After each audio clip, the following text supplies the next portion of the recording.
Welcome to Fosters career consultancy. आज हम इस एपिसोड में बात कर रहे हैं कैरियर विद एमबीबीएस डिग्री। हमारे भारत के में किस तरीके से इसकी एडमिशन होती है और इसके क्या प्रोसेस हैं और क्या अल्टरनेटिव्स हैं, इस बारे में हम डिस्कस करेंगे। ऑब्वियसली जिन बच्चों का 11th-12th में जो सब्जेक्ट फिजिक्स, केमिस्ट्री और बायो है, उनका प्राइमरी ऑब्जेक्टिव होता है एमबीबीएस को क्रैक करना। Due respect to all other degrees and courses, मैं ये नहीं कहता कि सिर्फ यही एक अल्टरनेटिव है, बट यह obviously MBBS is the first option for every and any students जो कि बायो स्ट्रीम से अपना 10+2 करते हैं। ऐसा क्यों? क्योंकि शायद ये भी एक ऐसा प्रोफेशन है जो हाईली रिस्पेक्टेड और सोसाइटी को कुछ देने का एक अच्छा माध्यम भी है। तो कैसे इसको हम पाएंगे, कैसे हम एडमिशन लेंगे एमबीबीएस में, इसको समझने के लिए आइए कुछ बातों से गुजरते हैं। ये कहना कि एमबीबीएस में एडमिशन लेकर ही हम समाज की सेवा करेंगे, जितना सरल है, क्या उतना ही सरल है इसका एडमिशन को क्रैक करना? इस चीज़ को हम समझते हैं पहले। अगर हम देखें कि हमारे इंडिया में ऑलमोस्ट हर साल कितने बच्चे बैठते हैं और उसके अगेंस्ट कितने सीट्स हैं, तो हमें इसकी कॉम्पिटिटिवनेस के बारे में पता चलता है। ऑन एन एवरेज हमारे भारत में 15 से 17 लाख बच्चे हर साल नीट के लिए अपेयर होते हैं। और हमारे भारत के सरकारी या गवर्नमेंट कॉलेजेस में कितनी सीट्स हैं और प्राइवेट में कितनी सीट्स हैं, इन सब चीज़ों को अगर हम समझेंगे तभी हमें समझ में आएगा कि ये कितना चैलेंजिंग उन बच्चों के लिए है। आमतौर पे जो गवर्नमेंट कॉलेजेस में सीट एज ऑन डेट है, वो अप्रॉक्सीमेटली 44,000 सीट्स अवेलेबल हैं, गवर्नमेंट सीट्स, और अप्रॉक्सीमेटली 30 से 35,000 प्राइवेट सीट्स हैं। अगर हम इनको जोड़ते हैं तो इनका सम होता है अप्रॉक्सीमेटली 75 से 77,000 सीट्स। बच्चे अपेयर होते हैं अप्रॉक्सीमेटली, हमने बात की 15 से 17 लाख, उसके अगेंस्ट सीट हमारे पास है 75 से 77,000। तो सब इस गैप को देख के ही हमें समझ में आता है कि कितना चैलेंजिंग और कितना कॉम्पिटिटिव ये फील्ड है। पर ऐसा नहीं कि अगर कॉम्पिटिटिव है तो हमें नहीं करना चाहिए या बच्चों को इसकी ओर नहीं देखना चाहिए। ज़रूरी यह है कि हमें और अल्टरनेट तरीके का भी पता होना चाहिए। अगर हम इन प्राइवेट और गवर्नमेंट सीट्स की अलग अलग समझने की कोशिश करें तो एक चीज़ क्लियर है कि गवर्नमेंट सीट्स में जहां फीस नेग्लिजिबल, क्योंकि फुली सब्सिडाइज्ड होता है, बेयर कुछ भी नहीं के बराबर फीस है, वहीं प्राइवेट कॉलेजेस की जो फीस हैं वो स्टार्ट हो जाती हैं 60 लाख यानी 60 लाख से, जो कि डिपेंड करता है अच्छे मेरिट्स जिन बच्चों के होते हैं। और कुछ ही स्कूल कॉलेजेस में, कुछ ही कॉलेज यूनिवर्सिटीज के अंदर ये ऑप्शन है कि जहाँ पे इन फीस के अंदर 60-65 लाख के अंदर बच्चे एडमिशन लेके अपनी एमबीबीएस की पढ़ाई कर सकते हैं, जिसका एडमिशन काउंसलिंग के थ्रू होता है। और ये प्राइस और दूसरे कॉलेजेस में बढ़ते बढ़ते 1 CR एंड अबव चला जाता है।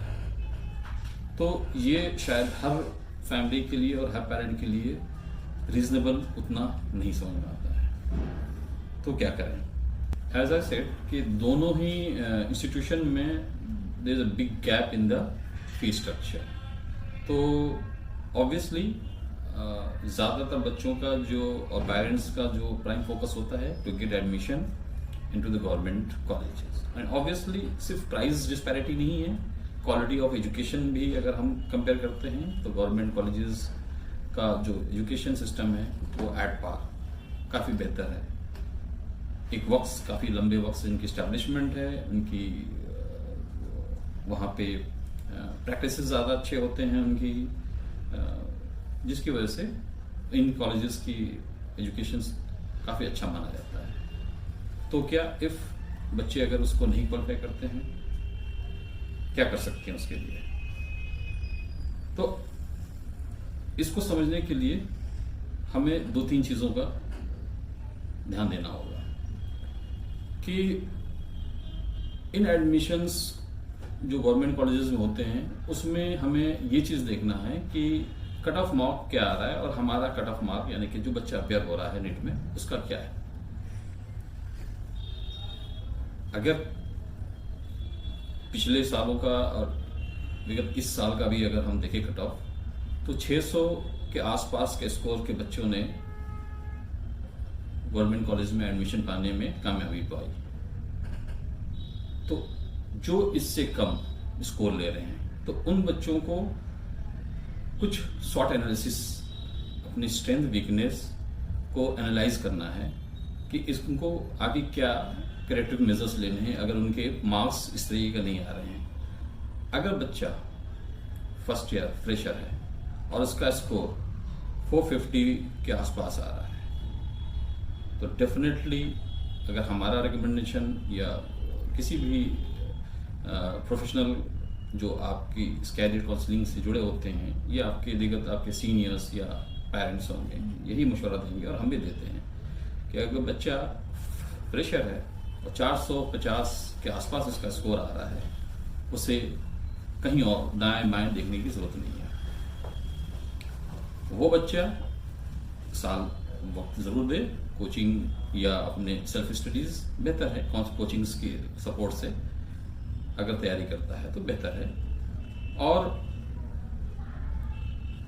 कोशिश करें नेक्स्ट ईयर उसके बेहतर रिजल्ट आने की उम्मीद है अगर फ्रेशर बच्चा 450 या उसके आसपास मार्क्स लाता है तो। क्योंकि कई बाधाएं होती हैं फर्स्ट ईयर में, बच्चे को अपनी कंपटीशन के साथ साथ अपने बोर्ड की तैयारी भी करनी होती है और स्कूल की इंगेजमेंट भी होती है। तो इन सब के बावजूद अगर बच्चे ने 450 या इसके पास स्कोर किया है तो he is in the right track. और अगर बहुत ज़्यादा साल खराब करने का खौफ ना हो, होना भी नहीं चाहिए, भी पहला साल है तो उसे 1 साल की तैयारी और करनी चाहिए।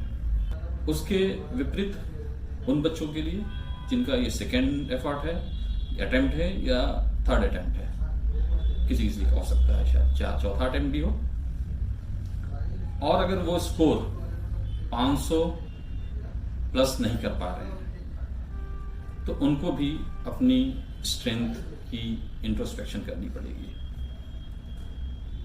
जिसको हम स्वॉट एनालिसिस करते हैं। स्ट्रेंथ, अपनी वीकनेसेस, हमने इस अपॉर्चुनिटी को कैसे लिया और उसको सही से नहीं लिया, और अगर अभी जो आगे अपॉर्चुनिटी है उसको लेते हैं या छोड़ते हैं तो उसकी क्या थ्रेट है, इसकी क्या नुकसान है, उन सब चीज़ों को समझना होगा।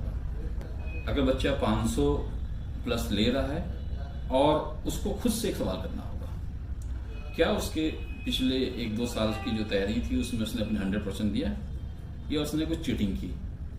चीटिंग से हमारा तात्पर्य है किन्हीं कारणों से बीमार रहा हो, फैमिली में कोई प्रॉब्लम रही हो, या किसी और तरीके का इंगेजमेंट उसका रहा हो, डिस्ट्रैक्शन जिसको कहते हैं रहा हो, जिसकी वजह से उसका वो स्कोर नहीं ले पाया, यानी कि उसने अपना 100% नहीं दिया। तो ऑब्वियसली अगेन वी सजेस्ट बच्चे को अपना 100% देना चाहिए। और किसी ने देने के बाद अपना 100% दिया है आपने, उसके बावजूद आपके क्रॉस नहीं हो रहे 500 या उस मेरिट के कास्ट नहीं क्रैक कर पा रहे हैं, तो 2 ही ऑप्शन होते हैं, या तो अल्टरनेट तरीके से, अल्टरनेट क्या तरीके हैं, प्राइवेट कॉलेजेस हैं या एजुकेशन अब्रॉड है में जाएं, या अपने स्ट्रीम को में कुछ तब्दीली लाए, बीएससी में एडमिशन लेता है बच्चा या किसी और प्रोफेशन में। कोई भी प्रोफेशन खराब नहीं है, कोई भी डिग्री खराब नहीं है, बट ऑब्वियसली पीसीबी के बच्चे के लिए जो प्राइम ऑब्जेक्टिव होता है वो होता है एमबीबीएस। तो क्या करेगा? तो उसके 2 ऑप्शन आते हैं इन बच्चों के लिए कि education in from the private colleges और एजुकेशन MBBS का admission in abroad universities and colleges. अब दोनों के अपने अपने मेरिट्स और डिमेरिट्स या कई प्रॉस एंड कॉन्स हैं, उनको हम समझते हैं पहले। ऑब्वियसली हर पेरेंट की ख्वाहिश होती है कि बच्चा लोकली रहे, पास में रहे तो बेहतर रहे। इसके लिए ऑब्वियसली उनका कंसर्न रीजनेबल है और इसका रिस्पेक्ट भी होना चाहिए। बट हमें जब देखते हैं आसपास जो भी प्राइवेट कॉलेजेस हैं, उनकी फी स्ट्रक्चर्स, जैसा कि मैंने वीडियो के शुरू में कहा था कि इनका फी स्ट्रक्चर थोड़ा सा ज़्यादा है, जो स्टार्ट होता है 60-65 लाख से लेकर के CRs एंड अबव में, और 60-65 लाख वाले जो इनिशियल कॉलेजेस हैं उनके भी अपनी एक मेरिट के बेसिस पे ही सिलेक्शन होता है, वहाँ पे काउंसलिंग के थ्रू होता है। तो बच्चा बहुत जो गवर्नमेंट स्कूल कॉलेज में एडमिशन नहीं पाए, जिस कट ऑफ पे जो गवर्नमेंट में एडमिशन हुआ है उससे थोड़ा नीचे होगा तो ही इन कॉलेजेस में एडमिशन मिलेगा, ज़्यादा कम होगा तो शायद इनमें मिले भी नहीं, तो फिर उसको थोड़ा और एक्सपेंसिव कॉलेजेस की तरफ ध्यान देना होगा।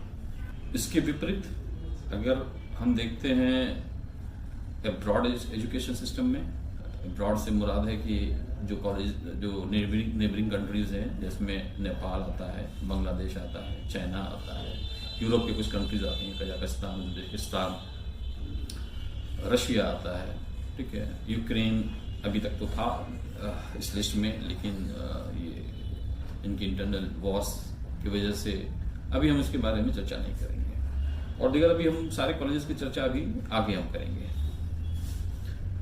यहाँ पे पढ़ाने में क्या फायदे हैं या नुकसान है? सबसे बड़ी मेरिट जो होती है, सबसे ज़्यादा बेनिफिट है, वो है फी को लेकर के। इन कॉलेजेस में अगर अब्रॉड बच्चा प्लान करता है तो उनकी एजुकेशन 20-22 लाख में मुकम्मल हो जाती है। Depending upon the countries and colleges थोड़ा सा वेरिएशन होगा, तो 20-22 से स्टार्ट हो जाता है और आसानी से उनको इस बजट के अंदर अपनी डिग्री पूरा करने का अवसर मिलता है। हमारी मशवरा अगर कोई लेता है तो हम लोगों को ये रिकमेंड करते हैं, अगर कोई पेरेंट्स को अप्रीहेंशन नहीं है बच्चे को दूर भेजने में, अब्रॉड भेजने में, तो किसको ऑप्ट करना चाहिए? तो करोड़ एंड करोड़ रुपीस लगा करके इंडिया में पढ़ाने से तो बेहतर है, हम समझते हैं, बच्चे को अब्रॉड भेज के कम पैसे में पढ़ाएं, और जो पैसा उनको एजुकेशन में लगा रहे थे वो पोस्ट ग्रेजुएशन करने के बाद, इनकी डिग्री लेने के बाद वो उनके क्लिनिकल सेटअप में या फिर उनके PG कराने में जरूर इन्वेस्ट हो सकता है। It's all up to the parents decision obviously. किन कॉलेजेस में और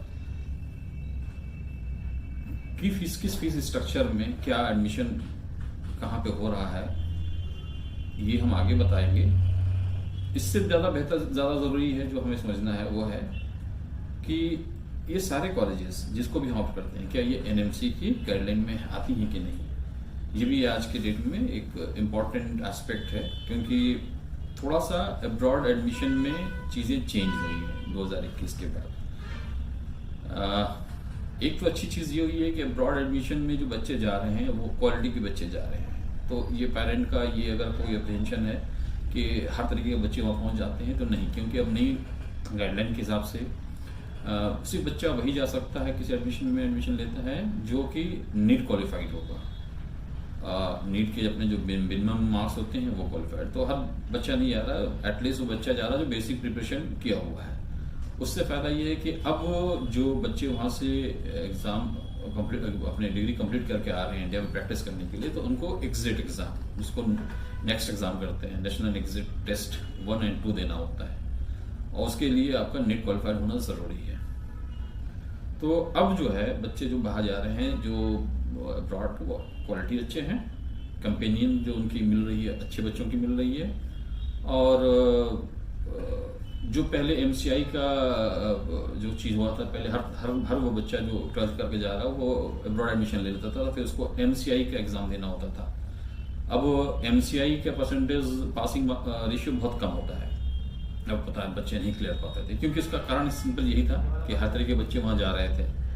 बट जब से ये नए सब नोटिफिकेशन आया है उसमें अब थोड़ा सा क्वालिटी बच्चे जा रहे हैं, और अब एमसीआई की जगह नेक्स्ट का एग्जाम है। और सबसे अच्छी चीज़ है, ये एग्ज़ाम सिर्फ उन बच्चों के लिए नहीं है जो अब्रॉड जा रहे हैं, ये उन बच्चों के लिए भी है जो इंडिया में है। तो एक तरीके से ये एक फेयर प्ले हो गया। पहले ये बात होती थी कि जो बाहर जा रहा है उसको एमसीआई का एग्ज़ाम देना हो, इंडियन बच्चों को नहीं। अब ये फेयर प्ले है, जो बच्चा इंडिया से भी पढ़ रहा है उसको भी आपका एग्जिट एग्ज़ाम देने हैं, जो बच्चा अब्रॉड है। तो एक फेयर प्ले ग्राउंड मिल गया दोनों बच्चों को एक सा कॉम्पिटिशन को फेस करना है पोस्ट डिग्री ऑफ एजुकेशन। और फिर उसके लिए अब बच्चों के लिए या पेरेंट्स के लिए डिसीजन लेना आसान हो गया है कि व्हाई नॉट अब्रॉड। अब्रॉड में कौन कौन से ऑप्शन हैं, क्या कॉलेजेस हैं, क्या फीस स्ट्रक्चर हैं, ये हम आपको अगले वीडियो में बताएंगे। जिसको जानने के लिए आपको हमारे अगले वीडियो को ज़रूर देखें। इसके अलावा हमारे कॉल सेंटर्स के हमारे नंबर्स यहाँ पर डिस्प्ले हो रहे हैं, हमारे ईमेल आईडी और व्हाट्सएप नंबर यहाँ डिस्प्ले हो रहे हैं। किसी को भी कोई भी जानकारी एडमिशन अब्रॉड या admission with in the country के लिए कोई भी जानकारी लेना हो, इस पर कॉल कर सकते हैं या व्हाट्सएप कर सकते हैं या मेल कर सकते हैं। Till then, bye bye, have a nice day, good day, take care, thank you.